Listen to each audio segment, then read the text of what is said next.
जय Hind. GS nexus current affair series में आपका स्वागत है। आज के भाग में हम दिल्ली विधानसभा चुनाव के परिणाम से जुड़ी बातों को जानेंगे। शुरू करते हैं चर्चा के साथ।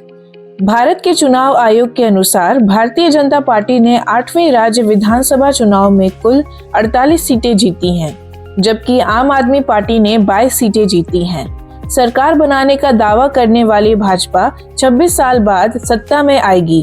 बीजेपी आखिरी बार 1993 के चुनाव में जीती थी। अब हम दिल्ली से संबंधित प्रावधानों को जानते हैं। राष्ट्रीय राजधानी क्षेत्र दिल्ली के लिए भारत के संविधान और राष्ट्रीय राजधानी क्षेत्र दिल्ली कानून विशेष प्रावधान अधिनियम में विशेष प्रावधान दिए गए हैं। ये प्रावधान दिल्ली में अनधिकृत विकास और अतिक्रमण से सुरक्षा प्रदान करते हैं तथा झुग्गी झोपड़ियों में रहने वालों के पुनर्वास का प्रावधान करते हैं। राष्ट्रीय राजधानी क्षेत्र दिल्ली सरकार अधिनियम 1991 दिल्ली विधानसभा और दिल्ली सरकार के कामकाज के लिए रूपरेखा तैयार करता है। राष्ट्रीय राजधानी क्षेत्र दिल्ली सरकार अधिनियम में 2021 और 2023 सहित कई बार संशोधन किया गया है। अब हम दिल्ली के लिए संविधान में दिए गए विशेष प्रावधानों को देखते हैं। पहला, संविधान का अनुच्छेद 239 ए भाग 8 69वें संशोधन अधिनियम 1991 द्वारा संविधान में शामिल किया गया। अनुच्छेद 239 ए ने दिल्ली को विशेष दर्जा प्रदान किया, जो एस बालकृष्णन समिति की सिफारिशों के बाद किया गया था। इस समिति का गठन 1987 में दिल्ली की राज्य की मांगों पर विचार करने के लिए किया गया था। इस संशोधन ने दिल्ली को राष्ट्रीय राजधानी क्षेत्र दिल्ली के रूप में स्थापित किया। राष्ट्रीय राजधानी क्षेत्र दिल्ली में एक विधानसभा है और इसके प्रशासक उपराज्यपाल हैं। दूसरा, मंत्रिपरिषद का आकार विधानसभा में कुल सदस्यों की संख्या के 10% से अधिक नहीं होगा, जिसके मुखिया उपराज्यपाल की सहायता और सलाह के लिए मुख्यमंत्री होंगे। तीसरा, 91वें संविधान संशोधन अधिनियम 2003 के अनुसार प्रधानमंत्री या मुख्यमंत्री सहित मंत्रियों की कुल संख्या लोकसभा या राज्य विधानसभा की कुल संख्या के 15% तक सीमित कर दी गई थी। केंद्रीय स्तर पर कोई न्यूनतम आवश्यकता नहीं है, जबकि छोटे राज्यों में भी कम से कम 12 मंत्री होने चाहिए।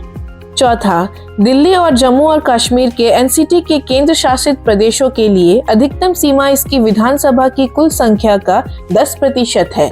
उल्लेखनीय है कि 70वें संविधान संशोधन अधिनियम 1992 द्वारा दिल्ली और पुदुचेरी विधानसभाओं के सदस्यों को भारत के राष्ट्रपति के चुनाव में भाग लेने का प्रावधान दिया गया था। अब हम दिल्ली के राजनीतिक इतिहास को जानते हैं। 1911 में दिल्ली ब्रिटिश भारत की राजधानी बनी। उस वक्त यह पंजाब प्रांत का हिस्सा थी।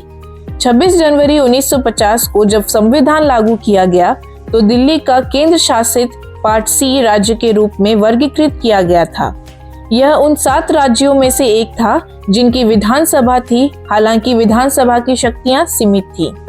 अन्य राज्य भोपाल, अजमेर, कुर्ग, बिलासपुर, हिमाचल प्रदेश और विंध्य प्रदेश थे। ध्यान दें कि राज्य पुनर्गठन आयोग सिफारिश के उपरांत भारतीय राज्यों का भाग ए, बी, सी और डी में वर्गीकरण खत्म कर दिया गया।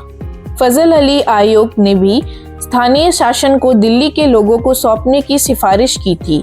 इस प्रकार 1957 में दिल्ली नगर निगम अधिनियम पारित किया गया और पूरी दिल्ली के लिए एक नगर निगम का गठन किया गया। सार्वजनिक व्यवस्था, पुलिस और भूमि के विषयों को दिल्ली सरकार से बाहर रखा गया है।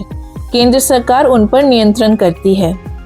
दिल्ली एनसीटी अधिनियम 1991 की सरकार में इसकी विधायिका, कार्यपालिका और प्रशासन से संबंधित विस्तृत प्रावधान दिए गए हैं। 1956 से 1993 तक 37 सालों तक दिल्ली की विधानसभा को खत्म करके इसे केंद्र शासित प्रदेश बना दिया गया। राज्य पुनर्गठन आयोग की सिफारिश के बाद 1993 में पहली बार राज्य विधानसभा का गठन किया गया। दिल्ली के प्रशासन के संबंध में सरकार के विभिन्न स्तरों के बीच टकराव के कारण 2023 में भारत के सर्वोच्च न्यायालय ने उल्लेख किया कि लोकतंत्र में जवाबदेही की एक तिहरी श्रृंखला होती है। अधिकारी मंत्रियों के प्रति जवाबदेह होते हैं। मंत्री परिषद सामूहिक रूप से विधानसभा के प्रति उत्तरदायी होते हैं और विधानसभा के सदस्य जनता के प्रति जवाबदेह होते हैं। आज के लिए इतना ही। आगे इस तरह की महत्वपूर्ण जानकारियों के लिए जीएस नेक्सस के साथ जुड़े रहें।